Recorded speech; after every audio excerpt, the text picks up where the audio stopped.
Shkëmbimet tregtare me vendet e Bashkimit Evropian për 3 mujorin e parë të këtij viti kanë zënë 58.1% të gjithë tregtisë. Referuar raportit të Instat në periudhën janar-mars 2025, eksportet drejt vendeve të Bashkimit Evropian zënë 68.4% të eksporteve, gjithsej dhe importet nga Bashkimi Evropian zënë 53.1% të importeve të përgjithshme. Në këtë 3 mujore, eksportet e mallrave arritën vlerën 100 miliard lek, duke u rritur në 4.7%, ndërkohë importet e mallrave arritën vlerën 202 miliard lek, duke ulur në 3.5%, krahasuar me një vit më parë. Deficiti tregtar arriti vlerën 102 miliard lek, duke ulur në 10.4%, krahasuar me të njëjtën periudhë të vitit 2024. Partnerët kryesor tregtar janë Italia 27.7%, Kina 8.6% dhe Greqia 7.9%. Mallrat kryesor të eksporton Shqipëria drejt Bashkimit Evropian janë tekstile dhe veshje, sidomos fasoneri në Itali dhe Gjermani,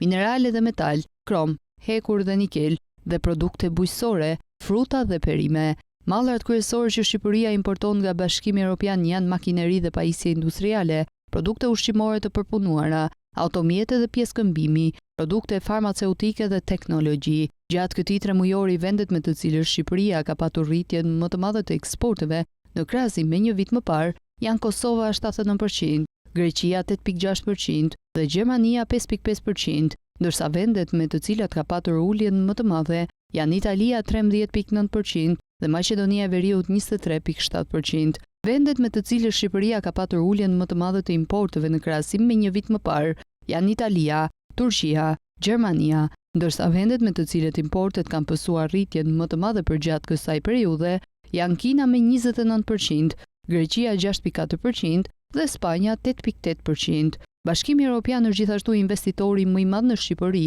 përmes granteve, projekteve zhvillimore dhe kompanive private.